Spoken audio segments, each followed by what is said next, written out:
आत्ताच आपण आदमापूर या ठिकाणी पोहोचलेलो आहोत आणि आम्ही इथं गाडी पार्क केली आहे आणि आता आपण जाणार आहोत मंदिराच्या दिशेने. मग मंदिरामध्ये आल्यानंतर कसं वाटतं तुम्हाला? समाधान जाऊशी वाटत नाही, तिथं थांबूशी वाटतंय.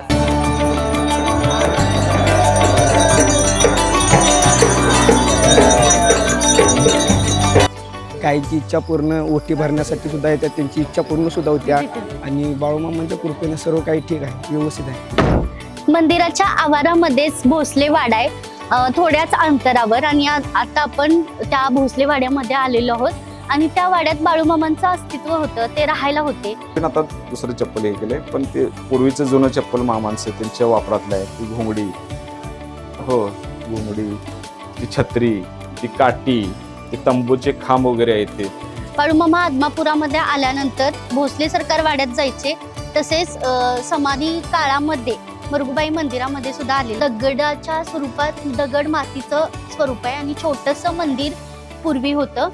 भाविकांची एक श्रद्धा आहे, तिथं नाणं चिटकवायचं. ते स्थळ मी तुम्हाला दाखवणार आहे. दर्शनासाठी अशी रांग केलेली आहे आणि हा बंदोबस्त सुद्धा केलेला आहे. सिक्युरिटी गार्ड असतात. आमोशाला एक 50-20-30 हजाराच्या पट्टी जेवत असतो. यात्रेकाळात 1 लाखाच्या वरती 50-60 हजाराच्या वरती जेवत असतात यात्रेकाळात. आपलं यात्रेकाळ मंडपामध्ये जेवण असते वरती. मामाचं नाव जय बाळूमामा, मामाचं नाव घेतलं का तेव्हापासून आता सुख समाधान संसार चांगला आहे. मंडळी, आज आपण दिवसभर मामांचा संपूर्ण जीवन प्रवास पाहतोय. पहिल्यांदा आपण गेलो अक्कोळला. अक्कोळमध्ये त्यांचं जन्मगाव, सगळ्या गोष्टी तिथं जाणून घेतल्या. त्यानंतर आपण गेलो आप्पाचीवाडीमध्ये. आप्पाचीवाडीमध्ये त्यांचा आजोळा आहे, तिथल्या गोष्टी आपण जाणून घेतल्या. त्यानंतर आपण गेलो मेदग्यामध्ये त्यांचा संसार खऱ्या अर्थानं सुरू झाला. तिथलं बाळूमामांचं मंदिर, त्याचबरोबर सत्यवानचं मंदिर पाहिलं आणि आता आपण निघालोय आदमापूरला जाण्यासाठी 2 मार्ग आहेत. पहिला मार्ग हा तुम्ही कागल निपाणी मार्गे येऊ शकताय. मेदग्यातनं आदमापूरला येत असताना एक 14 ते 15 किलोमीटरचं हे अंतर असणार आहे आणि 25 मिनटं तुम्हाला तिथं आदमापूरमध्ये पोचायला लागतील. आणि दुसरा मार्ग हा तुम्ही कोल्हापुरातून कळंबा गारगोटी रोडनं सुद्धा येऊ शकताय. तिथं येत असताना सरळ तुम्ही आलात की तुम्हाला बिद्री लागते, बिद्री साखर कारखाना. तिथून मग सरळ पुढं आलं की तुम्हाला तिट्टा लागतो आणि तिट्ट्यातून डाव्या बाजूला एक रस्ता गेलाय. 3 रस्ते एकत्र येतात तिथं, त्यामुळं त्याला तिठ्ठा म्हटलं जातं. आणि डाव्या बाजूला जो रस्ता गेलेला आहे तिथून आत गेलं की आपल्याला बाळूमामांचं गाव आदमापूर किंवा बाळूमामांची समाधीस्थळ आपल्याला दिसतं. आणि पिवळा कपाळावर लागलेला पिवळा धमक भंडारा ज्या वेळेला आपल्याला दिसतोय त्यावेळेला आपण समजून जायचं की आपण आदमापुरात आलेलो आहोत. आणि आता आपण निघालोय आदमापूरला आणि तिथला संपूर्ण प्रवास तुम्हाला पाहायचा असेल तर व्हिडिओ शेवटपर्यंत बघायला विसरू नका. आत्ताच आपण आदमापूर या ठिकाणी पोहोचलेलो आहोत आणि आम्ही इथं गाडी पार्क केली आहे आणि आता आपण जाणार आहोत मंदिराच्या दिशेने. आपण मंदिरामध्ये जाण्यासाठी या मुख्य द्वारातून आत आलेलो आहोत आणि आपल्याला पाहायला मिळते की इथं अनेक भक्त मंडळी मामांच्या दर्शनासाठी आलेले आहेत. तुम्ही मावशी कुठून आलाय? आम्ही सगळे सोबतच आलेलो आहे. बरोबर अहिल्यानगर जिल्हा आहे, तालुका पारनेर आहे आणि पारनेरच्या खाली 12 किलोमीटर आमचं ओडजिरा म्हणून गाव आहे. वैरा साखर कारखाना मळगंगादेवी माहिती ना, तिथून 10-12 किलोमीटर तिथे. मग इतक्या लांबून येण्याचं कारण काय नेमकं? आम्ही कोल्हापूरला देवीला दर्शनाला आलो, पण आम्हाला हे आदमापूर पाहायचं होतं. आम्ही आता आजपर्यंत आलोच नव्हतो, पाहिलं पण नव्हतं आणि खूप त्याची ऐतिहासिक माहिती ऐकून म्हणजे पाहायचं होतं. त्यासाठी मग मुद्दा म्हणून आलोय. त्याच्यासाठी चांगलं तुम्ही दर्शनासाठी जा, खूप छान आहे. मोबाईलवर टीव्हीवर हे तर पाहत होतो ना. 4-5 दिवस झाले आलेलो आम्ही, शनिवारी रविवारीच आलेलो आहे. सगळे देव करत माहूरगड हे ते सगळं फिरत तिकडून आलोय. मग मंदिरामध्ये आल्यानंतर कसं वाटतं खूप छान वाटतं. समाधान छान आहे, जाऊशी वाटत नाही, तिथं थांबूशी वाटतंय असं. मग तुमचा प्रवास कसा होता? तुम्ही सगळ्या महिला एकत्रित आलाय? पिकअप आहे आमचं स्वतःच, पिकअप घेऊन आलोय. गाड्या बिद्या व्यवस्थित, खाणं पिणं, स्वयंपाक आमचं साहित्य सोबत आहे, स्वयंपाक बनवतोय, खातोय. म्हणजे असं तुम्ही सगळे दर्शनासाठी आई मावशी नणंद आम्ही सगळे 16 माणसं आहेत. सगळे घरचे मुली हे ते सगळे जावा सुना असे सगळे घरचं कुटुंब फॅमिली आलाय तुम्ही एकत्र? पूर्ण फॅमिली. मग बाळूमामांकडे काय आशीर्वाद मागितलात? सगळ्यांचा आशीर्वाद मागितला, सुखी ठेवा ह्याचा आशीर्वाद मागितला ना, सर्वांना सुखी ठेवा हाच आशीर्वाद मागितला, दुसरं काय नाही. अशा पद्धतीने अनेक भाविक लांबून लांबून येत असतात. या अहिल्यानगरमधून आलेले आहेत आणि बऱ्याच म्हणजे भंडारा उत्सव हा इथं खूप असं जास्त त्याला मानलं जातं, कारण मामांचा भंडारा उत्सव असतो. आणि अशा पद्धतीनं अनेक भाविक मंडळी इथं येत असतात, दर्शन घेत असतात, इथं राहत असतात. यात्री निवाससुद्धा इथं आहे. एकूणच म्हणजे भाविकांची सोय इथं केलेली आहे. तर आपण पुढं जाऊया आणि अनेक गोष्टी आपण एक्सप्लोअर करूया. चला, हा आपल्याला भव्य सुंदर असा रथ पाहायला मिळतोय. तर या रथाचं महत्त्व काय आहे आणि हा रथ कशासाठी वापरला त्या जातो? रथात मूर्ती असते, मूर्ती स्थापन करतात, मिरवणूक काढतात. भंडारा उत्सव कसा केला जातो? मिरवणूक गावभर काढून भंडारा उधळून DJ लावतात. म्हणजे या रथामध्ये आपले बाळूमामा स्थापन केले जातात. हा, मग ती रथ कुठून कुठं नेला जातो? पालखी कशी असते त्याची? पालखी रथ आहे, त्यात मूर्ती असते, समाधी आहे आतमध्ये. आतमध्ये? हा, म्हणजे इथं काय ठेवलं जात नाही, आतमध्ये सगळं ठेवलं दुधाच्या जातं. घागरी येते ती इथं ठेवतात. इथं हा, इथं दुधाच्या घागरी कुठून येतात वगैरे काय 19 भगे आहेत, त्या भगेतीन येतात. येतात? हा, ते बघे कुठं असतात? ज्या त्या भागात आहेत. आता इथं 6 नंबर एक भागा आलाय. तुम्ही मग हे कशासाठी करताय? म्हणजे रथाची काळजी वगैरे असं काळजी वगैरे घेतोय. कधीपासून करताय तुम्ही? आम्ही एक आठवडाभर झाला आलोय आता. म्हणजे सेवेसाठी आलाय तुम्ही बाळूमामांच्या? हा, भंडारा उत्सवाला हा रथ काढला जातोय, तिथं नेला जातोय. तर त्याचं नियोजन किंवा ते एकाच दिवशी तो वापरला जातो, तर त्याचं नियोजन कसं केलं जातं? सजवला जातो, सजवून त्यानंतर इथून नेटूरला जातो, नेटूरला दुधाच्या घागरी येतात, त्या घागरीनंतर त्या रथामध्ये ठेवल्या जातात आणि तिथून मिरवणूक चालू होते. आणि ती मिरवणूक इथंपर्यंत येते. ती संध्याकाळी सकाळी उद्या 10-15 तारखेला 10 वाजता चालू होतो ती मिरवणूक. तर ती संध्याकाळी 4 पर्यंत असते, 3-4 पर्यंत असते. रथ आधी नव्हता, आता आलेला आहे. 10 वर्षामध्ये झालेला आहे. हा एका भक्तान दिलेला आहे. हे भक्त गुजरात मधला भक्त, त्यांनी सत्ता तयार करून ज्यांच्याकडे नवस होते त्या नवसाच्या ठिकाणी हे करून तयार करून दिले. ते दुधाच्या घागरी निडोरीतनं येतात म्हणालात तुम्ही, तर त्यांच्या बकऱ्यांच्या असतात का? मामांच्या बकऱ्यात प्रत्येक बग्यामधून एक एक घागरी आलेली असते. असे 19 बगे आहेत. 19 बग्यामधून 19 घागरी येतात आणि त्या घागरी इथपर्यंत आणलेल्या असतात. मग ते त्या दुधाचं वगैरे काय केलं ते जातं? दुधाचा इथं अभिषेक केला जातो. परत रविवारी जागर आहे, त्याची अभिषेक होतो. दूध आपले खीरचा प्रसाद असतो, 16 तारखेला प्रसाद असतो, त्या प्रसाद मध्ये वापरले जातात. त्याची यूज केलं असतं. रथ हा तिकडं नेला जातो निडोरीत, आणि निडोरीतनं मग ते भंडारा वगैरे हे करून मग इकडं वगैरे करून इकडे वाजवत ते हे करलेले असतात, आणलेले असतात. मग आतमध्ये ती त्यांची समाधी आहे ह्याच्यात. मूर्ती. चांदीची मूर्ती असते, 400 किलोची मूर्ती आहे त्यामध्ये. ते दाखवू शकत म्हणजे नाही आता नाही, त्यामध्ये ते हे केलेलं असतं आत मंदिर मध्ये. म्हणजे ते बाहेर काढून सजवलं मूर्ती ठेवतात. ती मंदिरातली मूर्ती असते का वेगळी असते? मूर्ती दुसरी मूर्ती आहे, चांदीची मूर्ती. मग ती कुठं असते? आत मंदिर मध्ये मंदिरात.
काय असतं मॅडम, ही बाळूमामांची पालखी अशा ही 6 नंबर पालखी आहे. अशा जवळजवळ मामांच्या 19 पालख्या आहेत, 1 ते 19. त्या संपूर्ण महाराष्ट्र आणि कर्नाटकमध्ये अशा अहोरात्र म्हणजे 24 तास ब्रह्मंत असं चालू असते. आणि 19 ठिकाणी मामांचं असं सकाळ संध्याकाळ आरती होते, सकाळ संध्याकाळ मोठ्या प्रमाणात अन्नदान होते. आणि बऱ्यापैकी भागातून येणारी लोक म्हणजे ज्या त्या भागातून येणारे लोक सेवेला आहेत. मामांची भरपूर लोकांना परिचित आहे, येणाऱ्या लोकांना अनुभव आलेले आहेत, लोकांचं नवस पूर्ण झालेलं आहे. परत असं इथं येऊन सेवा केली, लोकांची रोगराई जात्या. त्या पद्धतीत मामांचं कार्य चालतंय. सकाळी उठून 4ला 5ला उठून आंघोळ वगैरे करून बकऱ्यांची पिल्ली पाजणे, त्यानंतर बाकी सगळं आवरावरी करणे, आपली स्वतःची स्वच्छता वगैरे काय असेल ते करून त्यानंतर आरती होऊन दिवसभर बकरी चरण्यासाठी जातात. परत संध्याकाळी येऊन संध्याकाळी त्याच पिल्ली पाजणे, परत बकऱ्याला ऊद घालणे, त्यानंतर आरती महाप्रसाद असं दिनक्रम चालू असतोय. साधारणतः सध्या सेवेकरी तुम्हाला प्रत्येक पालखीमध्ये 150-200 ह्याच्या आसपास सध्या मिळणार. यात्रा असल्यामुळं यात्रेच्या परेडमध्ये म्हणजे ज्या ज्या गावातून पालखी भ्रमंती करून आलेले त्या प्रत्येक गावातून एक मेंढक्यांची आशा असत्या की बाबा आपण यात्रेला जावावं. मामांची वर्षातून एकदा पाडव्याला यात्रा असते, पाडव्याच्या आधी त्या यात्रेला जावावं यासाठी संपूर्ण वर्षभर ज्या भागात पालखी फिरल्या त्या भागातून लोक सेवेला आता येतात. सेवा करण्याची एवढी भावना आहे की लोकांचे काहीतरी इच्छा असतात, काहीतरी स्वप्न असतंय, कुणाचं नोकरी विषय असतंय, कुणाचा संसारात व्यवस्थित असतो, हो दे माझं, मी तुझी सेवा करतो. कोण 6 महिने सेवा करतोय, कोण वर्षभर सेवा करतोय. काही लोक असं बोलतात की बाबा माझं हे काम होऊ दे, मी वर्षभर सेवा करतो. काही लोक 6 महिना बोलतात, काही लोक 6 महिने बोलतात. अशा पद्धतीनं ज्यावेळी त्याचं काम पूर्ण होतंय, ज्यावेळी लोकांचा नवस पूर्ण होतोय, त्यावेळी मामांची त्यानंतर नवस पूर्ण झाल्यानंतर लोक त्या माध्यमातून सेवा पूर्ण करून जातात. 6 महिन्याची, वर्षभराची काय जी बोललेली असेल ती सेवा पूर्ण करून लोक इथं आपल्या भक्तिभावानं सेवा पूर्ण करतात आणि जातात. 6 नंबर पालखी इथं आलेली आहे आणि त्या पालखीतली जी काही बकरी असतात, तळी असतात, बगी असतात ते इथं आलेले आहेत. आणि बाळूमामांची छानशी अशी पूजा सुद्धा केलेली आहे, मी तुम्हाला दाखवते. आणि अनेक मंडळी इथं अक्कलकोट इतक्या लांबून सुद्धा ते आलेले आहेत. आणि बाळूमामाचं जगाचा मालक म्हणून त्यांची ओळख आहे आणि त्यांचं दर्शन घेण्यासाठी अनेक मंडळी इथे येत असतात. बाळूमामांची पूजा सुद्धा केलेली आहे. सकाळी 8 आणि संध्याकाळी 8 वाजता अशी पूजा केली जाते. तसेच भाविकांना प्रसादाचं सुद्धा आयोजन केलेलं असतं. आणि तुम्ही बाजूला जर बघितलं तर तिथं बकरी आहेत आणि त्यांचं चरण्यासाठी त्यांना बाहेर शेतामध्ये वगैरे नेलं जातं. आणि तुम्ही इकडे बघू शकताय प्रसादासाठी आलेली जी मंडळी आहेत किंवा भक्त आहेत ती इथं प्रसाद घेत आहेत. आपण तिथं जाऊया आणि बघूया.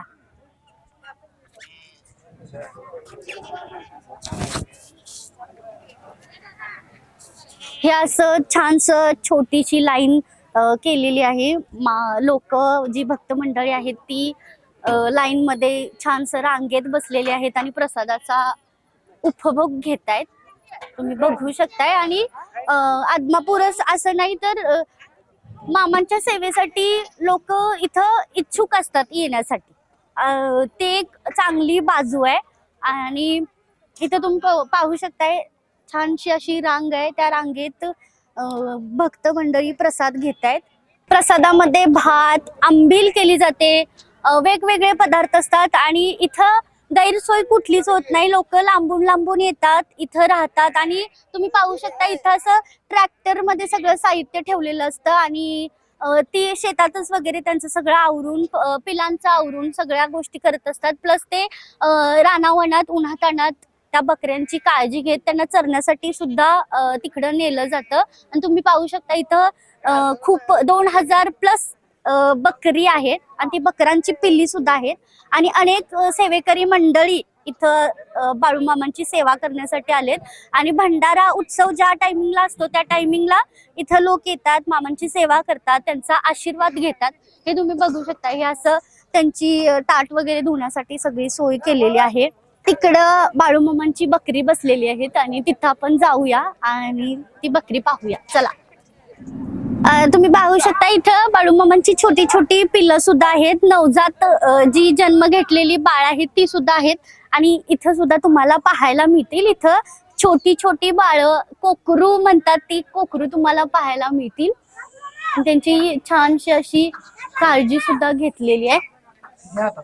घेऊ हे किती छान मऊ नवजात बालक जसं जन्म दिलाय ते तसं छोटस छान आणि किती मऊ आहे, मस्त.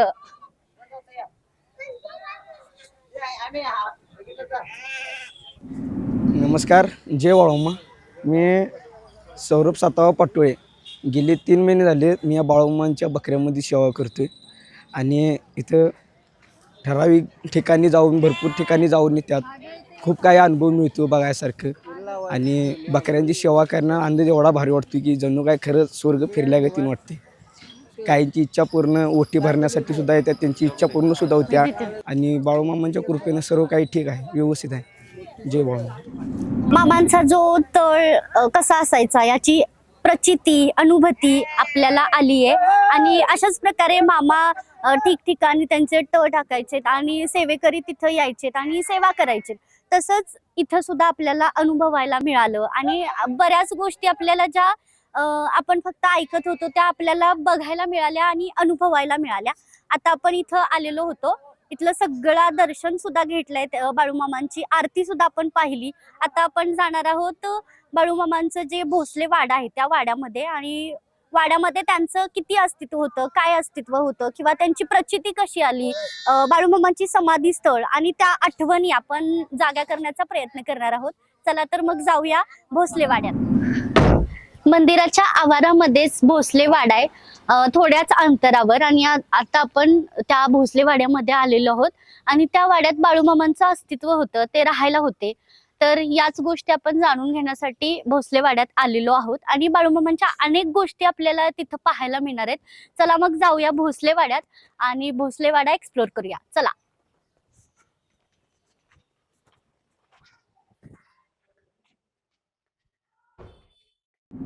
आता आपण भोसले सरकार या वाड्यामध्ये आलेलो आहोत आणि मंदिराचे अध्यक्ष तसेच या भोसले सरकार वाड्याचे जे मालक आहेत धैर्यशील भोसले सर हे आता आपल्या सोबत आहेत. आणि हा वाडा आणि त्याचबरोबर बाळूमामा यांचं नातं किंवा त्यांच्या इथं काय आठवणी आहेत हे सगळं जाणून आपण त्यांच्याकडून घेऊयात. नमस्कार सर. नमस्कार. बाळूमामा इथं वास्तव्यास होते, त्यांच्या हो. बऱ्याच आठवणी इथं आहेत, तर त्याबद्दल काय सांगाल? बाळूमामा इथं आदमापूरमध्ये ज्या ज्या वेळी बकरी घेऊन येतील त्यावेळी ह्या आदमापूरच्या ह्या वाड्यामध्ये वास्तव्याला असायचे.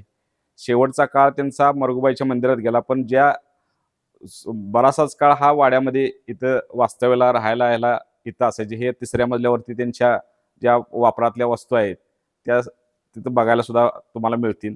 त्या वस्तू सुद्धा इथं जतन करून आम्ही ठेवलेल्या आहेत. बाळूमामांच्या अशा काही आठवणी आहेत, म्हणजे ते मरगुबाई मंदिरात त्यांचा देहांत झाला, पण या वाड्याशी संबंधित अशा कोणत्या आठवणी आहेत? बाळूमामा ज्या ज्यावेळी येतील त्यावेळी इथं यायचे. आमच्या आजोबांचे आणि त्यांचे असं जिव्हाळ्याचं नातं होतं की आमचे एक चुलते होते, लहान असताना ते आजारी पडले होते आणि बाळूमामा त्यावेळी बकरी घेऊन ह्याच्यामध्ये बिद्रीवरती असायचे. तर काही लोकांनी सांगितलं त्यावेळी बाळूमामांचं आमच्या आजोबांचं काही हे नव्हतं, ओळख सुद्धा नव्हती. काही लोकांनी सांगितले की ते आजारी पडल्यात तर तुम्ही त्यांच्याकडे का जात नाही. आजार म्हणजे भयंकर आजारी पडले होते. मग त्यांच्याकडे गेल्यानंतर त्यांना सांगितलं काय देतील ते प्रसाद म्हणून तुम्ही घ्यायचं नाही म्हणून सांगायचं नाही, आजोबांना असं सांगितलं काही लोकांनी. मग ते गेले, मामाला नमस्कार वगैरे केला. तर त्यावेळी ते बिडी ओढत होते बाळूमामा. तर बिडी ओढताना म्हणाले हे ओढा म्हणून सांगितलं आमच्या आजोबांना. तर ओढता ओढता त्यांना ठसका आला आणि सांगितले की तू ज्या कामासाठी आलास ते तुझं काही काम होत नाही, तू जा म्हणून सांगितलं. तर ते तिथून आल्यानंतर इथं ते आमचे लहान चुलते होते ते वारलेलेच होते. मग तिथूनच पुढं मग मामांचं आणि आजोबांचं असं घट्ट नातं झालं आणि येणं जाणं असं चालू झालं. काही काळ गेल्यानंतर मामांच्याकडे जायचे. मग आमच्या घराला वारस नव्हता, ते एकच चुलते लहान असतानाच वारले होते आणि आजोबा सुद्धा दत्तक, त्यांचे वडील सुद्धा दत्तकच. असे दत्तकच्याच पिढ्या 3-4 पिढ्या पाठ्यामागच्या सगळ्या दत्तकच होत्या ह्या वाड्याला. त्याच्यानंतर मग जाणं येणं चालू झाल्यानंतर मग सांगितलं की तू मला घरला नेशील काय म्हणाले. मी बोलवलं त्यावेळेला आजोबांना सांगितलं नेतो म्हणून सांगितलं, बिद्रीवर असतानाच सांगितलं. काही काळ गेल्यानंतर असंच मामा इकडं येत होते मरगुबाईच्या मंदिराजवळ आणि त्यांनी हाक मारली. त्यावेळी घरी सांगितलं होतं की मामाने असं असं सांगितलंय की मला घरी बोलवून घेशील काय म्हणून. तर त्यावेळी आजींना सांगितल्यानंतर आजी म्हणाले, अहो ते मामाची हाक आले आणि तुम्ही आवरा लवकर. मग त्यावेळी सकाळचीच वेळ होती. त्यावेळी आजोबा आंघोळ करत होते. आजीने आरती करून बाहेर त्यांना दारात घेतलं आणि आजोबा तोवर जायला तिथं आतमध्ये घेतलं त्यांना, मामांना. तिथून पुढंच मामांचं ह्या वाड्याशी घट्ट नातं झालं. तिथून पुढंच मामा आणि आजोबा इथं ह्या वाड्यात येणं जाणं मामांचं चालू झालं. किती वर्षांपूर्वीचा असा वाडा आहे हा? वाड्याला 150 वर्षे होऊन गेली. आजोबांच्या आजोबांनी बांधलेला आहे. मल्हारराव भोसले म्हणून जे होते मूळ त्यांनी हा वाडा बांधलेला आहे. बाळूमामांचा भंडारा आहे हो. आणि त्या भंडाऱ्याचं नियोजन नेमकं कसं केलं जातं? भंडाऱ्याचं नियोजन म्हणजे महाप्रसाद वगैरे तिथं आता नियोजन झालेलं आहे बऱ्यापैकी. जवळजवळ 5 ते 7 लाख भाविक येतील असा अंदाज आहे यात्रेला. असं नियोजन तिथं केलेलं आहे. पार्किंगची सोय व्यवस्थित केलेली आहे.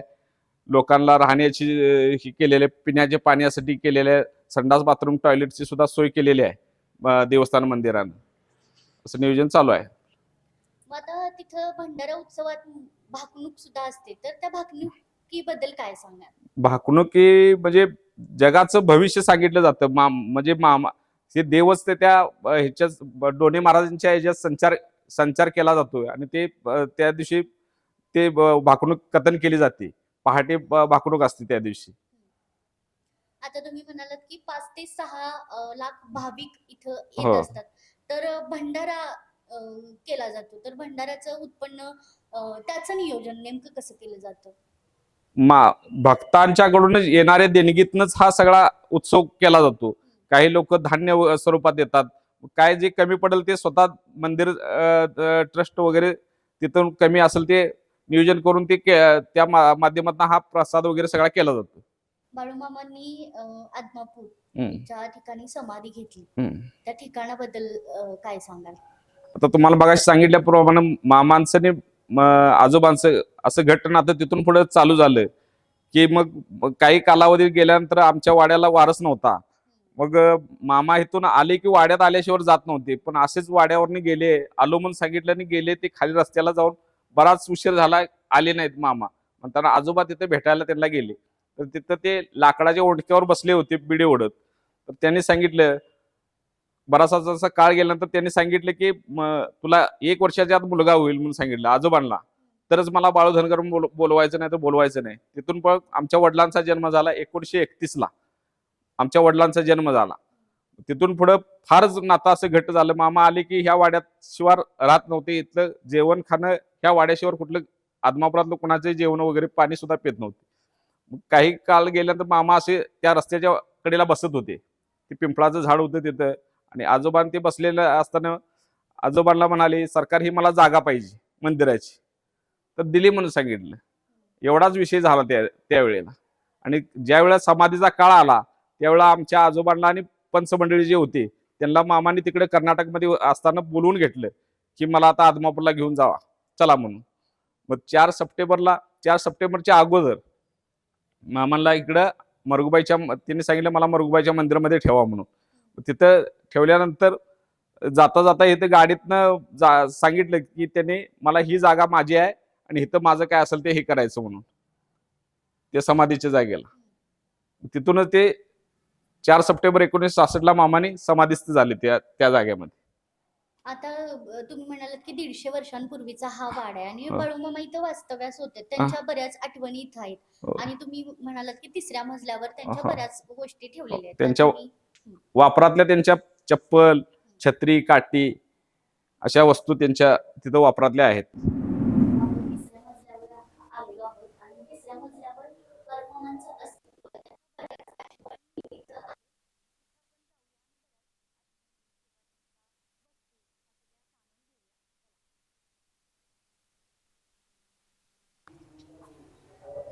इथं बाळूमामांची घोंगडी, चप्पल वगैरे हो. ठेवलेलं आहे, तर हे त्यांचंच आहे. हो, त्यांच्या वापरातले त्या आहेत असतानाच्या त्यांच्या वापरातल्या सगळ्या वस्तू आहेत त्या.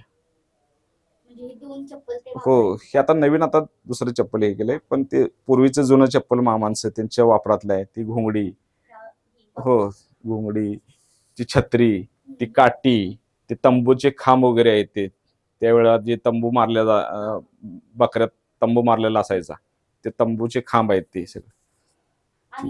ही पालखी ते ज्यावेळेस मेतक्यामध्ये भंडारा भरवत होते त्यावेळेची ती पालखी आहे. हो हलशीनाथाचा हा भंडारा भरवत होते. खुर्ची ते ज्यावेळेला समाधीच्या वेळेला त्यांना त्या ह्याच्यातनं बसून हे केलं होतं. म्हणजे ते बाजूला ते उशी वगैरे आहे ते नाही हे ह्याच्यातलं पालखीतलं आहे ते. ही बाळूमामांची भंडाऱ्याची पिशवी आहे आणि बाळूमामांचं अस्तित्व पदोपदी आपल्याला जाणवते. त्यांच्या बऱ्याच गोष्टी आपल्याला इथं पाहायला मिळाल्या आणि याला हात लावणं ही खूप अभिमानाची गोष्ट आहे आणि ती अंगावर शहारा येतोय हे बघितल्यानंतर. आणि त्याचं अस्तित्व हे आपल्याला पावलोपावली दिसतं आणि भाविक एक श्रद्धेने येत असतात, पूजा अर्चा करतात आणि त्यांचं दुःख ते इथं सांडत असतात. बाळूमामा ते आपल्या पदरात घेऊन त्यांना माफ करतात किंवा त्यांचं सुख देतात, त्यांना त्याचं दुःख कमी करतात. तर जगाचा मालक म्हणून आपण त्यांना ओळखतोय आणि त्यांचं अस्तित्व आपल्याला पदोपदी जाणवते आणि या वाड्यात सुद्धा त्यांचं अस्तित्व होतं. आणि हा त्यांचा वाडा आहे. या वाड्यामध्ये तुम्ही पाहू शकता ही जुन्या पद्धतीचे खांब उभारलेले आहेत आणि असं हे लाकडी स्वरूपात आहे आणि किती 150 वर्षांपूर्वीचा हा वाडा आहे आणि ते किती मजबूत असणार आहे. 150 वर्षांपूर्वीचं म्हटलं की आता एवढ्या गोष्टी टिकत नाहीत, पण ही जसंच्या तसं ही उभारणी केलेली आहे. छोट्या छोट्या खिडक्यासुद्धा केल्यात. आपण पाहतोय इथं छोटे छोटे दारं आहेत आणि ही सगळी जुनी दारं आपल्याला पाहायला मिळतात. इथून बाहेर गेले की आपल्याला टेरेस जसं असतो तसं हे सुद्धा लाकडी स्वरूपाचं आहे. हे सुद्धा लाकडी आहे. इथून ते म्हटले तसं आपल्याला डोंगरामध्ये ज्या बकरी वगैरे चरायला यायची ते वरून पाहायचे, त्यामुळं त्यांना ते दिसायचं. आणि तुम्ही पाहू शकता अशी दगडी पायऱ्या आहेत. इथं सागवान लाकूड याच्यापासून बनवलेले खांब आहेत. असे बारीक सारीक गोष्टी आहेत आणि हे सुद्धा तुम्ही पाहू शकताय त्याची रचना किती छान पद्धतीने त्या काळी केलेली आहे आणि ते अजूनपर्यंत आहे त्या परिस्थितीत आहे. तुम्ही पाहू शकताय ते. इथं बाळूमामांचा जुना फोटो आहे. दिवे वगैरे ठेवण्यासाठी वापरण्यात येतात त्या खिडक्या आहेत. हे बाळूमामांचा ओरिजिनल फोटो आहे आणि त्याच्या बाजूला जो फोटो आहे तो मुळे महाराजांचा फोटो आहे आणि ते 2 फोटो हे आहेत ते ओरिजिनल फोटो आहेत. बाळूमामांच्या शेजारी जे आहेत मुळे महाराज त्यांचा तो ओरिजिनल फोटो आहे. संपूर्ण मातीचं आणि लाकडाचा वापर करून हा वाडा उभारण्यात आलाय आणि 150 वर्षांपूर्वीचा हा वाडा आहे. बघू शकता त्याची रचना किती छान पद्धतीने केली आहे. बाळूमामा आदमापुरामध्ये आल्यानंतर ते या वाड्यामध्ये यायचे, वाड्यामध्ये राहायचे. त्यांचं वास्तव्य इथं होतं. तिथल्या आठवणी आपण जाणून घेतल्या आणि आता आपण अशा ठिकाणी जाणार आहोत तिथं बाळूमामांनी त्यांचा शेवटचा काळ घालवलेला आहे, ते म्हणजे मरगुबाई मंदिर. आणि मरगुबाई मंदिरामध्ये जाऊया आणि तिथल्या त्यांच्या आठवणी, त्यांचा सहवास आपण या व्हिडिओच्या माध्यमातून जाणून घेऊया. चला. आता आपण भोसले सरकार वाड्यातून मरगुबाई मंदिरात आलेलो आहोत आणि मरगुबाई मंदिरामध्ये बाळूमामांचा सहवास होता आणि तिथं त्यांच्या बऱ्याच आठवणी सुद्धा आहेत. बाळूमामा आदमापुरामध्ये आल्यानंतर भोसले सरकार वाड्यात जायचे, तसेच समाधी काळामध्ये मरगुबाई मंदिरामध्ये सुद्धा आलेले आहेत. आणि तुम्ही पाहू शकताय इथं कमान आहे, तिथं लिहिलंय की जो मला हाय म्हणल त्याला मी हायच.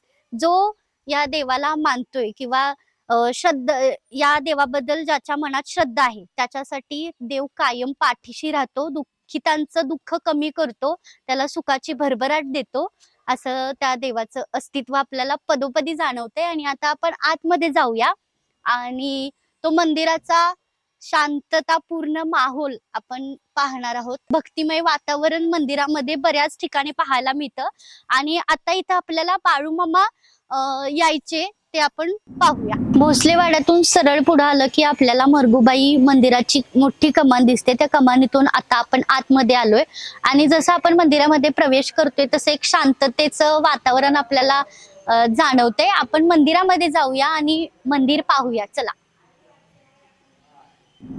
आपण मंदिरामध्ये आलेलो आहोत आणि मंदिरामध्ये आलं की एक शांतता आपल्याला अनुभवायला मिळते.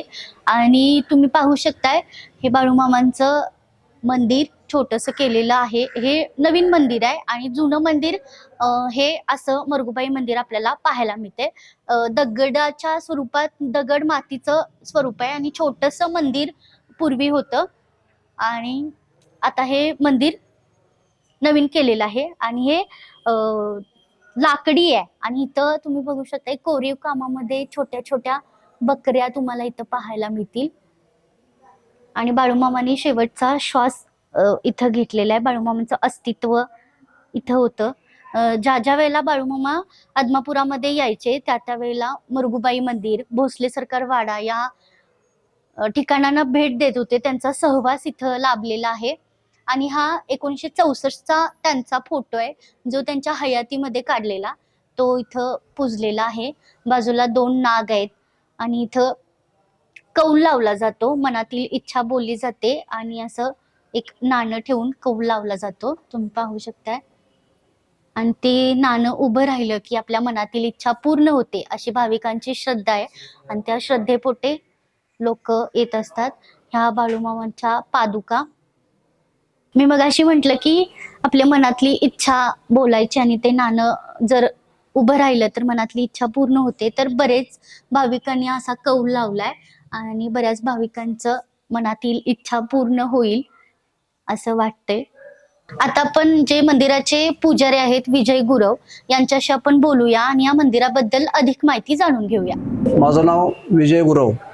मी सरपंच, ग्रामपंचायत तथा प्रशासक म्हणून आता काम पाहत आहे. त्याचबरोबर या मंदिराची पूजा अर्चा करण्याचा मान आमच्या गुरव घराण्याला आहे. खरं म्हटलं तर बाळूमामांच्यामुळंच या आदमापूरची महती वाढत चाललेली आहे. कारण ज्यावेळी बाळूमा या गावामध्ये आले होते त्यावेळी या गावात पिण्यासाठी पाणीसुद्धा नव्हतं. अत्यंत साधारण असं हे गाव होतं.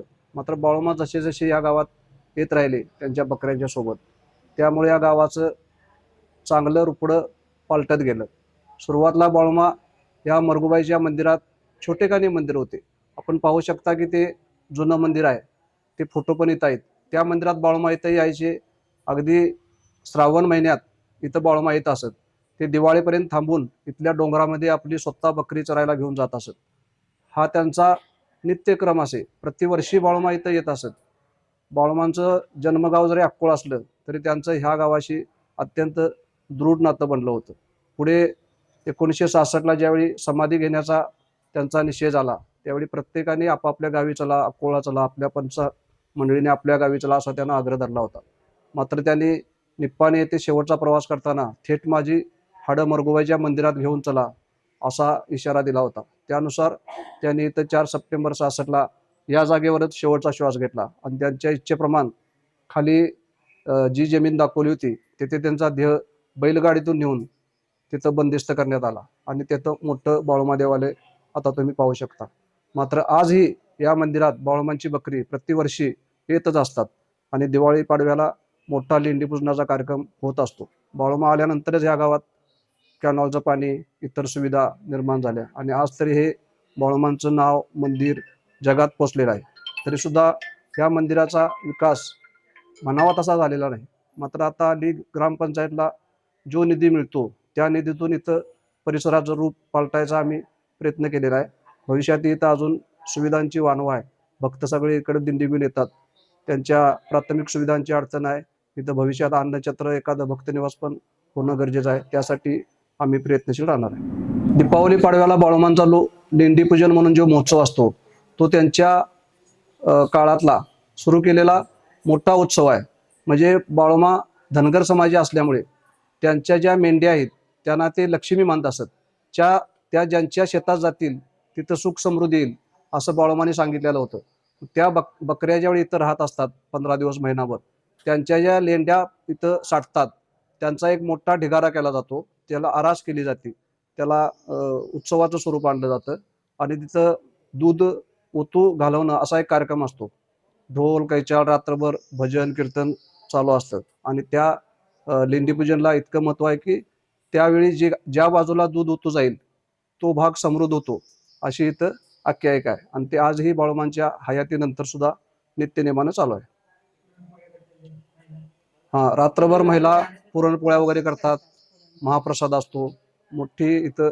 जशी खाली आता भंडारा यात्रा असते तशी दीपावली पाडव्याला इथं एक दिवस मोठा उत्सव भरतो. आणि आता भंडाऱ्यामध्ये ज्या दिवशी शेवटची समाप्ती असते ती इथं येऊनच बाळूमांची पालखी गावामध्ये जाते आणि मग शेवटी बाळूमा भंडाऱ्याची सांगता होते. नाही, बाळूमाला जे खाली मुख्य मंदिर आहे तिथं जी भक्त सभा येतात तिथं, तर त्यांना माहितीच आहे की बाळूमाने देह कुठे ठेवला. आणि बाळूमांच्या बकऱ्या जवळजवळ आज महाराष्ट्र, कर्नाटक, आंध्र प्रदेश फिरत आहेत. तिथं सुद्धा मरगुबाईची आख्यायिका सांगितली जाते, तुम्ही बाळूमाला गेला की मरगुबाईला जावा असं. त्यामुळं मरगुबाईची महती, मंदिराची महती वाढत चाललेली आहे. समजा तिकडे 1,00,000 माणसं आली तर इकडे त्यातली निम्मी माणसं निश्चितपणे येतात. त्या मानानं आता इथं रस्ते सुविधा ग्रामपंचायत मार्फत सुरू आहे आणि भविष्यात आता हा मंडप झाल्यामुळं या लोकांना, भाविकांना याचा चांगला फायदा होईल.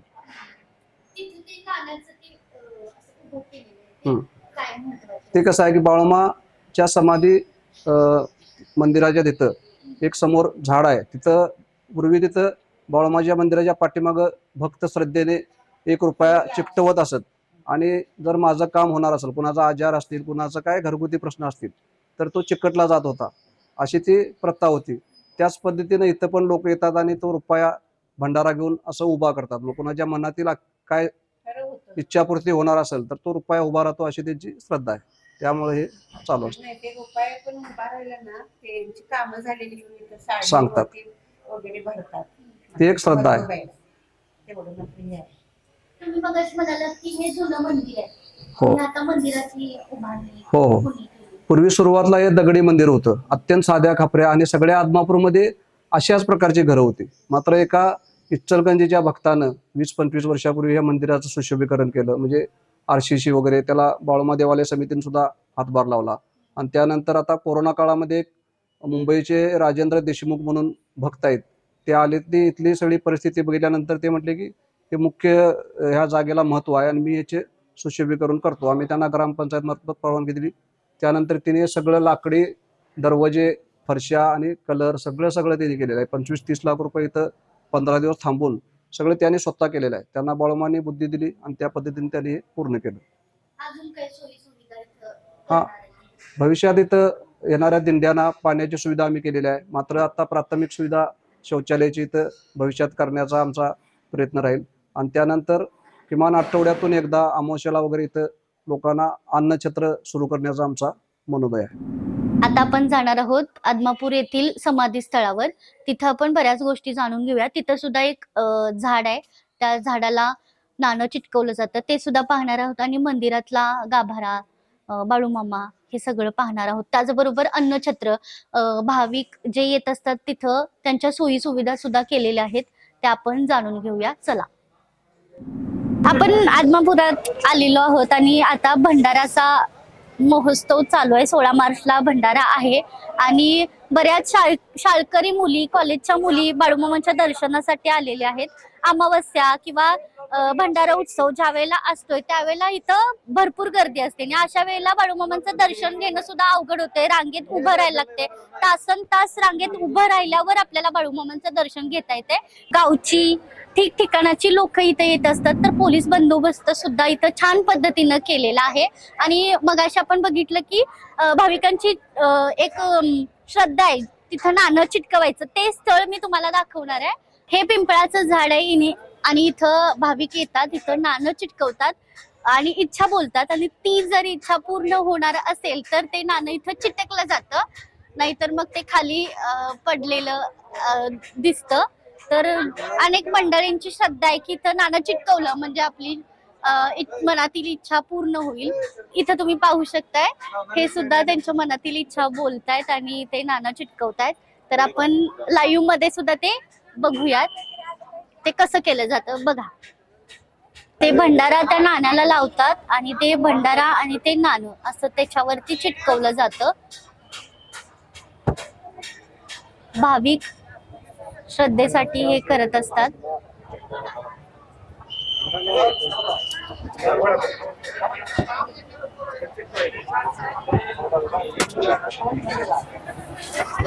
तर ते अशा पद्धतीने ते चिटकवलं जातं मनातील इच्छा बोलून.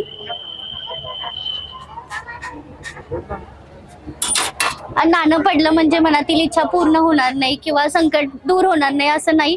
बाळूमामांचं सगळ्या भक्तांवर लक्ष असतं. तसंच नाणं चिटकलं म्हणजे ते पूर्ण नाही होणार. आणि बरेच मंडळींचं ते चिटकत नाही तर ते निराश न होता आपलं काम करत असतात. आणि आपण पाहू शकता इथं गर्दी सुद्धा खूप आहे. सगळी मंडळी आपलं इथं आल्यानंतर हे नित्यनियमाचं काम आपण म्हणू शकतो. त्यांच्या इच्छा ते बोलत असतात. लहान मुलं सुद्धा हे करतायत. त्यांची श्रद्धा आहे. बाळूमामाच्या दर्शनासाठी आल्यानंतर लोक फोटो सुद्धा काढत असतात. आणि आपण बघू शकताय लोक किती बाळूमामांना मानतात, त्यांच्या श्रद्धा किती आहेत. बाळूमामांचा हा छबेला आहे आणि हा ठिकठिकाणी उभारलाय. तुळशी वृंदावन आहे, तिथं हत्ती तुम्हाला बघायला मिळतोय. बाळूमामांची बकरी सुद्धा आपल्याला बघायला मिळतात. आणि तिथं दर्शन रांग आहे. तिथून तुम्हाला मुख्य गाभाऱ्यात जायचं असेल तर तुम्हाला इकडं जाता येते. आणि तुम्हाला सरळ इकडून यायचं असेल त्याच्या गाभाऱ्याच्या बाहेर तर तुम्ही या रांगेतून जाऊ शकताय. बाहेर कितीही कडाक्याचं ऊन असू दे पण इथं ज्या वेळेला येतोय त्यावेळेला शांतता आणि मनाला आल्हाददायक वाटते. आणि तुम्ही बघू शकता की इथं सावलीला गारव्याला लोक बसलेली आहेत आणि बाळूमामांचं दर्शन त्यांनी घेतलेलं आहे. काही लोक लांबून प्रवास करतात, रात्रीचा प्रवास करतात. अशा वेळेला ते इथं विश्रांती घेण्यासाठी सुद्धा थांबलेले असतात. बघा दर्शनासाठी अशी रांग केलेली आहे आणि हा बंदोबस्त सुद्धा केलेला आहे. सिक्युरिटी गार्ड असतात.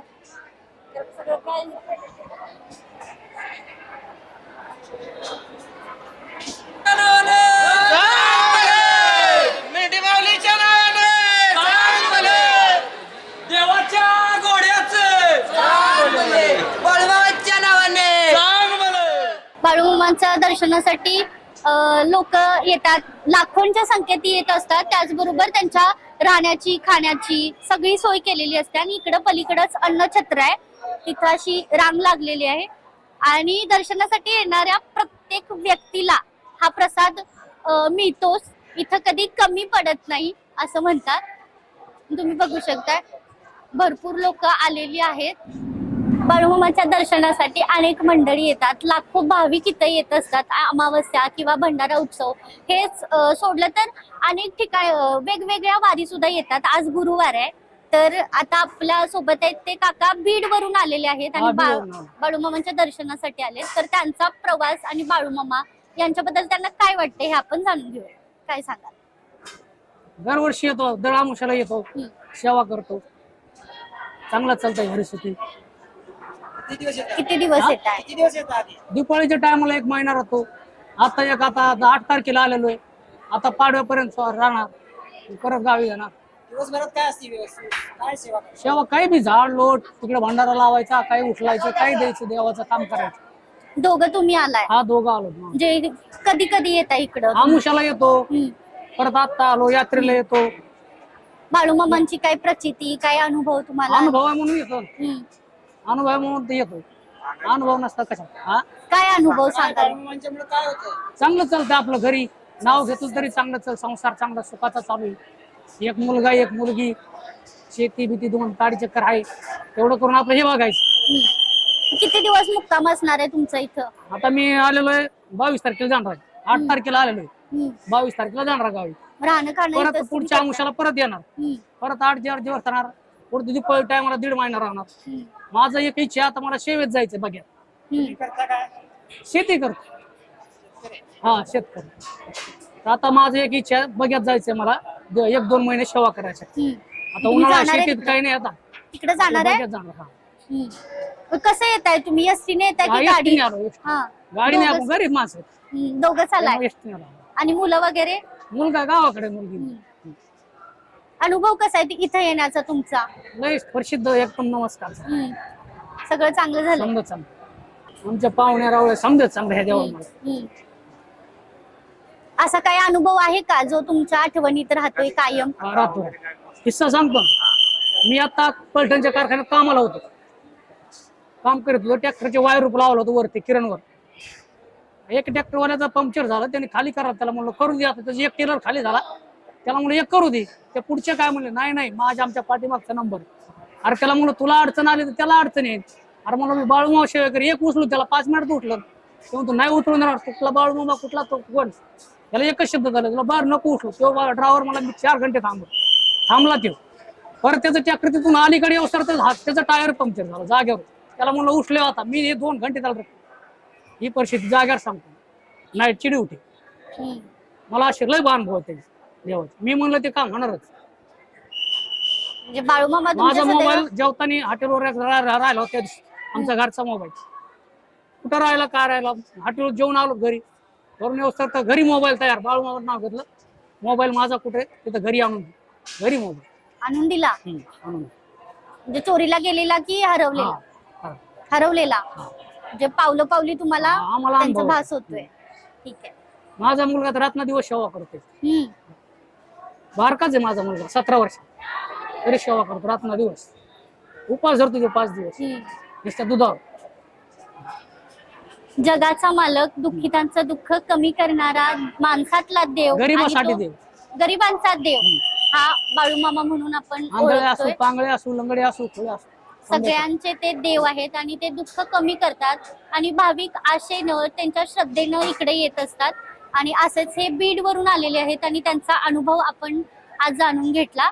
आणि अशाच पद्धतीनं अनेक भक्त मंडळी इथं येत आहेत, त्यांच्याशी पण आपण बोलणार आहोत आणि त्यांचा अनुभव आपण जाणून घेणार आहोत. तालुका मुखेड, जिल्हा नांदेड, राहणार सावळी. म्हणजे दर महिन्याला वारी आहे. मी खूप दारू पित होतो. संसार नव्हता, काही नव्हता. बाहेर निघून गेलते, सगळं गेलते. मग मामाच्या ह्याच्या लाईनीमध्ये लागलो दर्शनाला. तर दर्शन चांगलाच घडला. मग मामाचं मी एक भंडारा मोठा ठेवला. मग मला शेती नाही, बाडी नाही, काय नाही, ऊस तोडतो मी. ऊस तोडतो तर मग भंडारा ठरला. मग भंडाराला गेलो. मग एका महाराजाला विचारलो. महाराज म्हणलं कीर्तन करायचं आम्हाला. कशा कुणाचा? मामाचा. म्हणलं आम्ही काय घेतो? म्हणलं मामाचं नाव घेतलं तर म्हणजे नारळ बी माझ्या पदरात ठेवलं ना, मी येतो तिथे.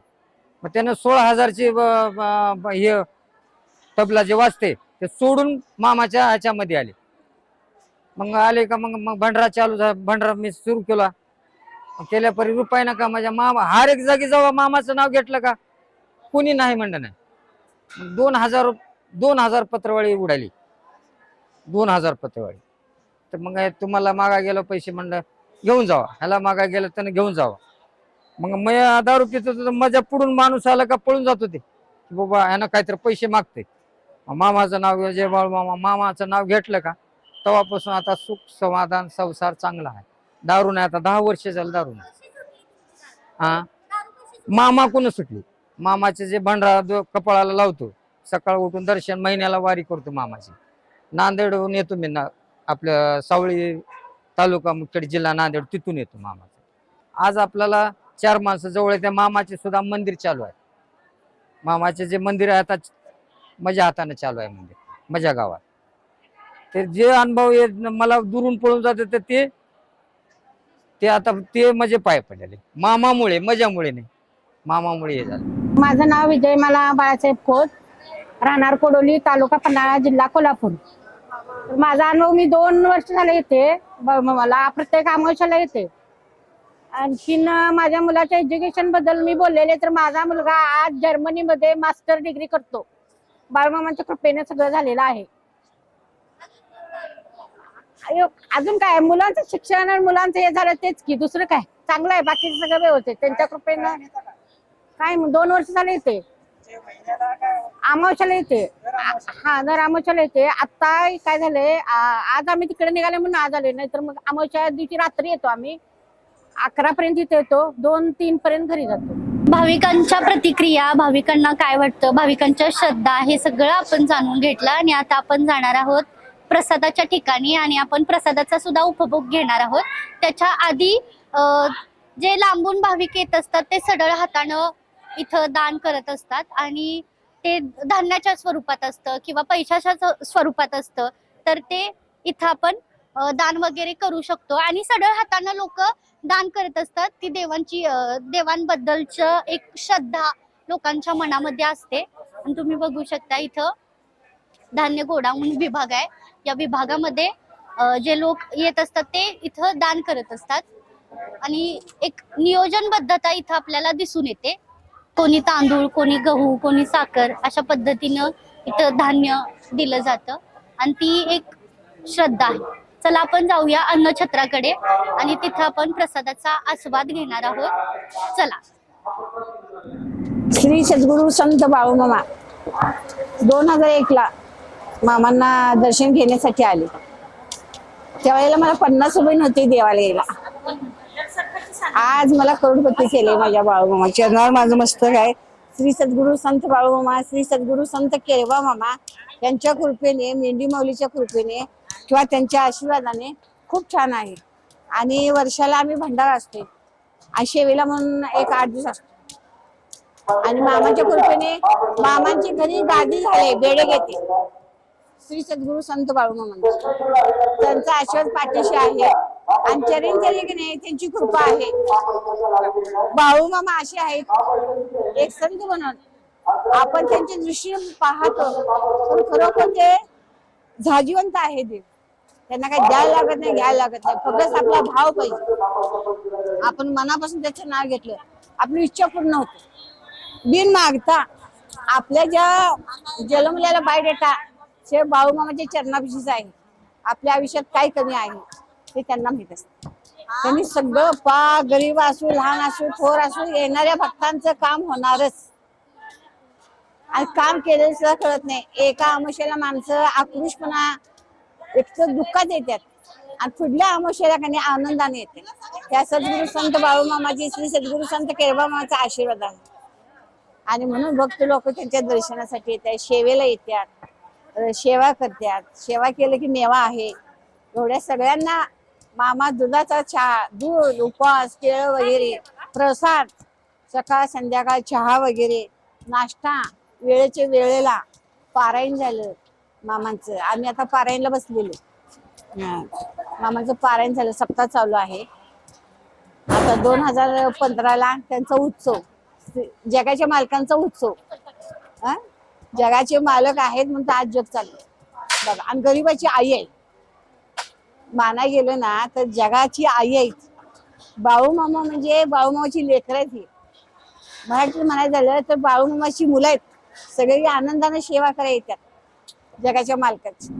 या बाय कुणाच्या रानात मालबाई दिसते पांढर, या बाय कुणाच्या रानात मालबाई दिसते पांढर, दिसते पांढर बाळू मामाची मेंढर, दिसते पांढर बाळू मामाची मेंढर.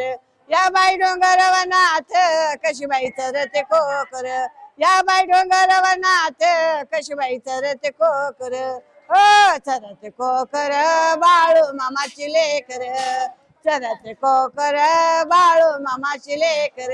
या बाई कुणाच्या रानात मालबाई दिसते पांढर, या बाई कुणाच्या रानात मालबाई दिसते पांढर, दिसते पांढर बाळू मामाची मेंढर, दिसते पांढर बाळू मामाची मेंढर.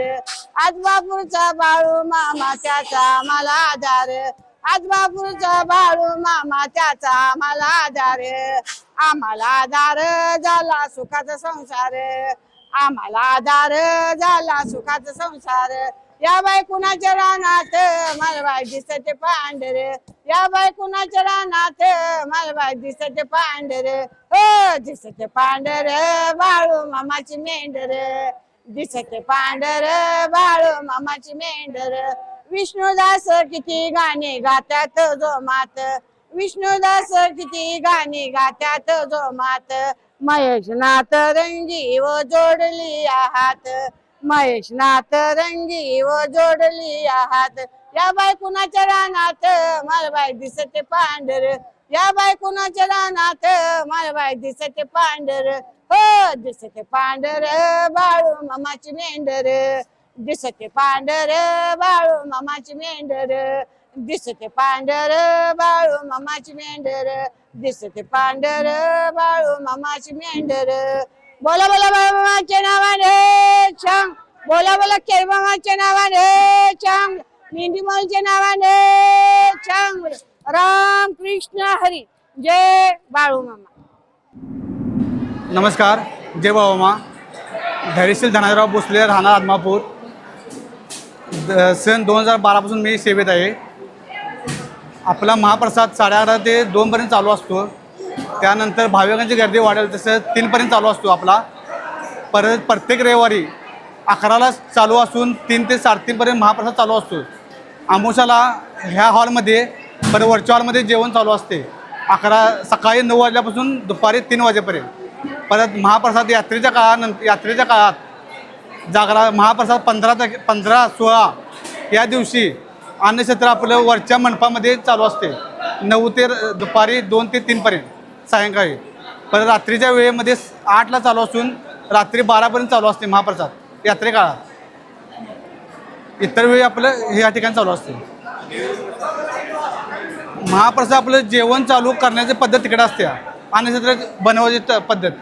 आपलं महाप्रसाद वाफेवर जेवण भात तयार होतोय. आमटी मात्र ह्याच्यावर तयार होत्या चुलीवरती. इतर वेळी सकाळी 2 ते 3 हजार लोक जेवत असतात इतर वेळी. आणि प्रत्येक रविवारी 5 ते 6 हजार लोक जेवत असतात. आमोशाला जास्त प्रमाणात जेवत असतात. आमोशाला एक 20-30 हजाराच्या पट्टी जेवत असतात. यात्रे काळात 1 लाखाच्या वरती 50-60 हजाराच्या वरती जेवत असतात यात्रे काळात. आपलं यात्रेकाळ मंडपामध्ये जेवण असतं वरती. आपल्या आंबेशेड आहे त्या ठिकाणी मंडप असतो आपला मोठा. त्या ठिकाणी एका टायमिंगला 2 ते 3 हजारच्या आसपास लोक जेवत असतात एका पंक्तीला. अशा पद्धतीने देवळ चालू असते महाप्रसाद. सकाळी 9ला चालू होते महाप्रसाद ते सायंकाळी 4 पर्यंत जेवण चालू असते. आपण 50 हजारच्या आसपासच्या वरती लोक जेवत असतात. आता आपल्यासोबत संतोष पाटील आहेत आणि आपण अन्नछत्रात जिथं जेवण केलं जातं तिथं आहोत. त्यांच्याशी आपण बोलूया आणि इथं जेवण कशा पद्धतीनं केलं जातं, भक्तांना कसं दिलं जातं, त्याचं नियोजन कसं असतं. एखाद्या वेळेस जेवण कमी पडतं आणि भक्त जास्त येतात, त्यावेळेला काय केलं जातं हे आपण त्यांच्याकडून जाणून घेऊया. नमस्कार सर.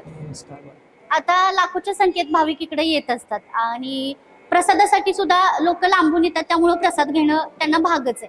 तर त्याचं नियोजन कसं केलं जातं? आम्हाला ॲट अ टाइम आता दररोज येणारे लोक आहेत ते 1000 लोक असे 2000 असं येतात. प्रत्येक दर सकाळच्या सत्रातली येतात. त्यामुळे त्यांना ते आम्हाला ऑलरेडी माहीत असते की बाबा ह्या सत्रात 60 किलोच्या भांड्यात आम्ही भात टाकतो एका भांड्यात. त्यानंतर 60 किलोला जवळजवळ 400-500 लोक जेवतात. त्यानंतर आणि वाढली तर आणि टाकतोय आम्ही परत टाकल्या जातोय. मग आम्हाला अंदाज आलेलाच आहे त्या येणाऱ्या भक्तांचा बऱ्यापैकी अंदाज आलेला आहे. जरी एक्स्ट्रा लागत असले तरी एक 10 मिनिटानंतर परत आमचा भात आणि 50 किलोचा परत शिजवला जातो.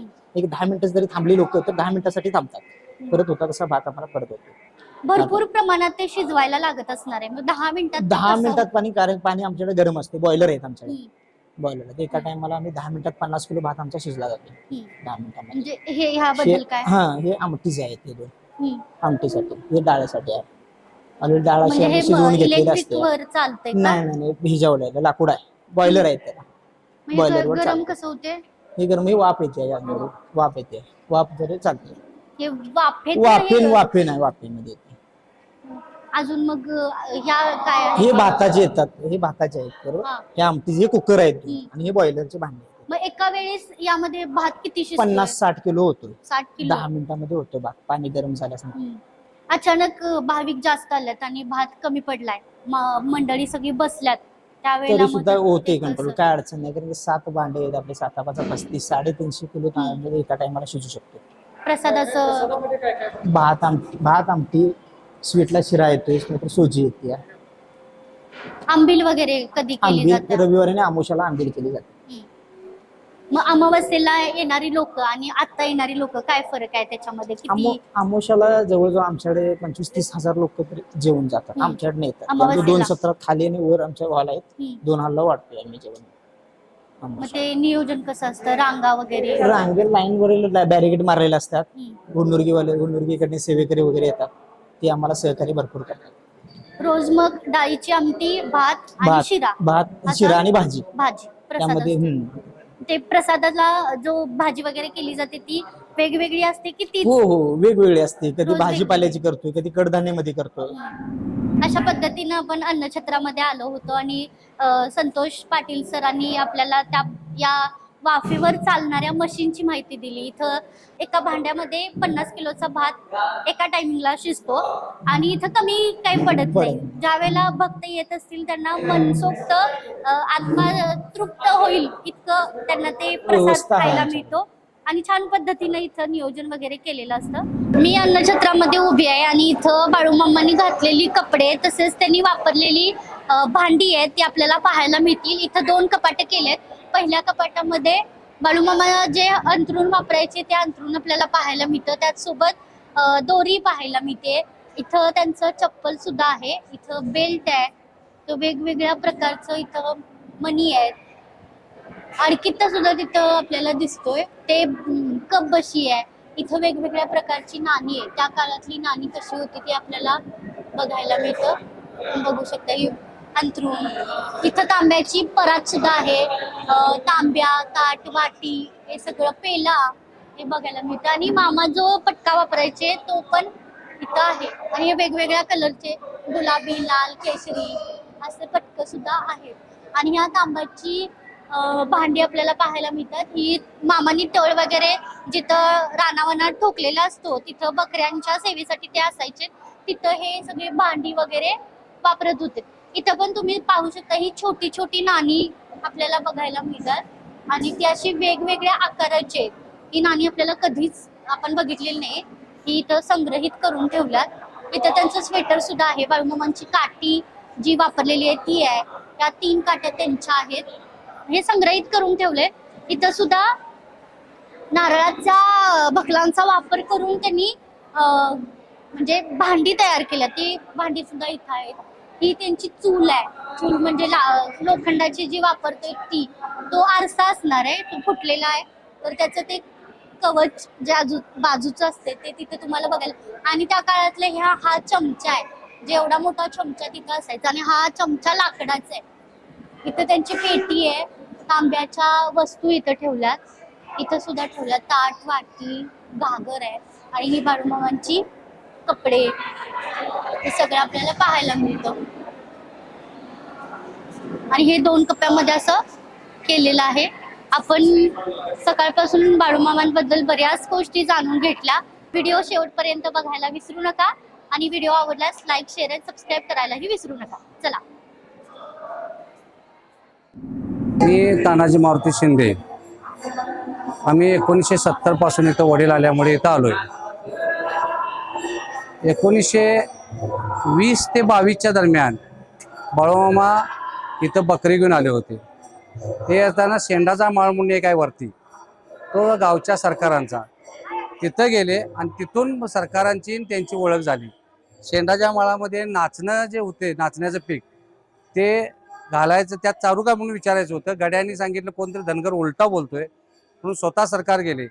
सरकार शंकरराव भोसले होय. ते गेल्यानंतर त्यांना सांगितलं कोण रे अरे तुला एकमेकाची भाषा. तिथं पहिल्यांदा देवाची आणि सरकारांची ओळख झाली. 1920 ते 22च्या दरम्यानचा काळ आहे तो. आणि नाचण्याची पीक जे होतं त्याची फक्त पानं खाली, फक्त पानं, आणि त्याच्यामुळं बोंड आहे तसे आहेत. त्याच्यामुळं लक्षात आलं की सरकारने ही कोणतरी व्यक्ती वेगळी आहे. आणि तिथून पुढं सरकारांच्या घरात मामा आलेले. साधारणतः गौरी गणपती आले की धाकट्या दिपावळीपर्यंत बकरी इथं असायची. त्यावेळी मामाच्या सरकारांच्या 3ऱ्या मजल्यावर राहत होते. तर त्यांच्या घराण्याचं तर पार्वतीबाई भोसले होत्या सरकारांच्या, त्यांच्या शब्दाला मानून मामाने इथं समाधी घ्यायचा निर्णय घेतला आणि तसेही कुणाला गावले नसते. त्याच्यानंतर 1966ला मामाने इथं समाधी घेतली. 67 साली 66 समाधी घेतल्यावर 3 खोल्या बांधल्या होत्या. मधला गाभारा, पलीकडली एक खोली आणि अलीकडली खोली. आणि 70च्या दरम्यान पुढचा मंडप बांधला. त्याच्यानंतर पुढील सुधारणा होत गेल्या. ही सगळी जागा सरकारांची, गावच्या इनामदाराची. पार्वतीबाई भोसलेंच्या शब्दात देव गावले म्हणजे माझा वाडा वाचवा मामा, आणि म्हणून इथं ते राहिले आणि इथं त्यांना ते समाधी इथं घेतली. ही उत्तराभिमुख समाधी आहे, पूर्वाभिमुख मंदिर आहे. पण मामा आतमध्ये उत्तरेला पुढाकरून आतमध्ये संजीवन समाधी आहे ती, आणि मूर्ती त्याच्यानंतर 67 साली बनवली आणि 70ला पुढचा मंडप गाठला. मग तिथनं पुढे प्रगती होत गेली असे. त्यावेळेला 750 बकरी होती 1966ला. त्यात काय बाहेरच्या आणून घातली नाही, त्यातली विकून देवळाचा खर्च भागून आज 40,000च्या आसपास बकरी आहेत. त्यावर इथला खर्च चालतो. आणि त्याचा स्टॅम्प ज्यावेळी दावा लावला होता मामाच्या बायकोनं, त्यावेळेला 5,000 रुपये ते दिलेले आहेत. त्याचा स्टॅम्प वाड्यात आहे, सरकारांच्याकडे आहे तो स्टॅम्प. आदमापूर हे पश्चिम भागातलं एक टोक, बिद्री वगैरे या भागात जायचे आणि इथं लिंगापूरला शेवटला जायचे. या बाजूला पाऊस जास्त असला की त्या बाजूला जायचे, तिकडे पावसाचं सुरू झाले की इकडे यायचे. बकऱ्यांना चारा कसा मिळेल त्या पद्धतीने ते यायचे. आता बकरी जास्त झाली म्हणून दुसरीकडे बाहेर चाललेत. पण त्यावेळेला एवढाच भाग असा ठरलेला असायचा. भंडारा यात्रा 1960 मेतक्यात चालू केली होती. त्या गावाची काहीतरी वांद झालं म्हणून ती बंद झाली 38ला.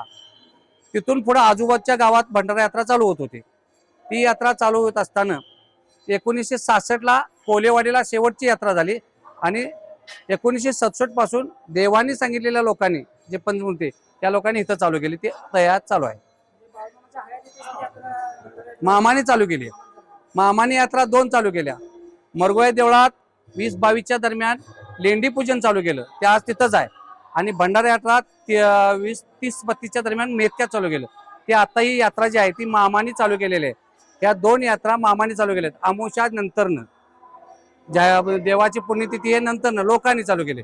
पण हे मामाने 2 यात्रा, वरती लेंडी पूजन आणि ही भंडारा यात्रा. कोरोना काळात देव स्वतः म्हणत होते 64-65ला जगातल्या सगळ्या देवळाला कुलूप पडतील, पण बाळ्या धनगराच्या देवळाला कुलूप पडणार नाही. तिथं कुलूप होतं, पण 16-17 ठिकाणी बकरी होती, तिथं चालूच होतं. ते भरपूर चालू होतं. सकाळपासून आपण 80 ते 100 किलोमीटरचा प्रवास करून कोल्हापुरातून अक्कोळ गावामध्ये पोहोचलो. अक्कोळ गावामध्ये मामांचा वाड्यामध्ये त्यांचं किती अस्तित्व होतं त्या आठवणी त्यांच्या उलगडण्याचा प्रयत्न केला. बाळूमामांचं मंदिर पाहिलं, बाळूमामांचं राहतं घर पाहिलं आणि अक्कोळमधून आपण प्रवास करत निघालो आप्पाच्या वाडीमध्ये. आप्पाची वाडी ही हलसिद्धनाथ देवासाठी प्रसिद्ध आहे आणि बाळूमामांचं आणि हलसिद्धनाथांचं नातं कसं होतं हे तिथं जाऊन आपण पाहिलं. आणि तिथून आपण पुढं आप्पाची वाडीतून निघालो मेतग्याला. मेतग्यामध्ये आपण बऱ्याच गोष्टी जाणून घेतल्या. तिथला खांब, बाळूमामांचं अस्तित्व, तिथल्या त्यांच्या आठवणी आणि खऱ्या अर्थानं बाळूमामांचा संसार कसा होता, लोकांशी त्यांचं नातं कसं होतं ते खऱ्या अर्थानं आपल्याला मेतग्यामध्ये गेल्यानंतर समजलं. आणि मेतक्यातून आपण बाळूमामांचं मंदिर देखील पाहिलं, सत्यवा देवींचं मंदिर पाहिलं, ते नवीनच झालंय. तर तिथल्या आठवणी सुद्धा आपण ताज्या केल्या. मेतक्यातून आपण निघालो आदमापूरला. असा हा प्रवास करत आपण शेवटी आदमापूरमध्ये आलोय. आदमापुरामध्ये मरगुबाई मंदिर पाहिलं. मरगुबाई मंदिरामध्ये बाळूमामांच्या अनेक आठवणी आहेत. बाळूमामा आदमापूरला आलं की तिथं यायचं, तिथं ती भेट द्यायचं. त्याचबरोबर भोसले सरकार वाडा पाहिला. भोसले सरकार वाड्यामध्ये मामांच्या अनेक आठवणी आपल्याला पाहायला मिळाल्या. आणि शेवटी आपण बाळूमामांचं दर्शन घेण्यासाठी त्यांच्या समाधी स्थळाजवळ आलेलो होतो आणि समाधी स्थळ सुद्धा पाहिलं, अन्नछत्र पाहिलं. असं बाळूमामांचा एक जीवन प्रवास आपण उलगडण्याचा प्रयत्न केलाय. आणि हा जीवन प्रवास तरुण भारतच्या माध्यमातून तुम्हालाही अनुभवायला मिळणार आहे. तर तुम्ही तरुण भारतच्या YouTube चॅनलला भेट द्या आणि संपूर्ण बाळूमामांचा जीवन प्रवास एकाच व्हिडिओतून तुम्ही अनुभवू शकता. धन्यवाद. बोला बोला बाळूमाच्या नावानं चांग भले, बोला बोला बाळूमाच्या नावानं चांग भले. आदमापुराच्या भूमीत मरगुबाई मंदिरात, आदमापुराच्या भूमीत मरगुबाई मंदिरात विसावला जगाचा धनी, विसावला जगाचा धनी. महासमाधी घेऊनी, महासमाधी घेऊनी, महासमाधी घेऊनी. शोक सागरात बुडाले आदमापूर गाव, येते जमुनी रंग आणि राव शोक सागरात बुडाले आदमापूर गाव दर्शनास येते जमुनी रंग आणि राव घ्यावे पाहुणी बाळूमामा देव घ्यावे पाहुणी बाळूमामा देव महासमाधी घेऊनी महासमाधी घेऊनी महासमाधी घेऊनी हाय म्हणलं त्याला हाय मी अखेरचे बोल ज्या त्याच्या चाकरीचे देईन मी मोल हाय म्हणलं त्याला हाय मी अखेरचे बोल ज्याच्या त्याच्या चाकरीचे देईन मी मोल शब्दे अमृताची वाणी बोलणी शब्दे अमृताची वाणी बोलणी महासमाधी घेऊनी महासमाधी घेऊनी महासमाधी घेऊनी सगुण साकार देह आता शांत झाला समाधीच्या खाली मीठ भंडारा वाहिला सगुण साकार देह आता शांत झाला समाधीच्या खाली मीठ भंडारा वाहिला येई उंदका येई कानी येई उंदका येई कानी महासमाधी घेऊनी महासमाधी घेऊनी आदमापुराच्या भूमीत मरगुबाई मंदिरात आदमापुराच्या भूमीत मरगुबाई मंदिरात विसावला हो जगाचा धनी विसावला हो जगाचा धनी महासमाधी घेऊनी महासमाधी घेऊनी महासमाधी घेऊनी बोला बोला वळ मचनान चांगले जय वळू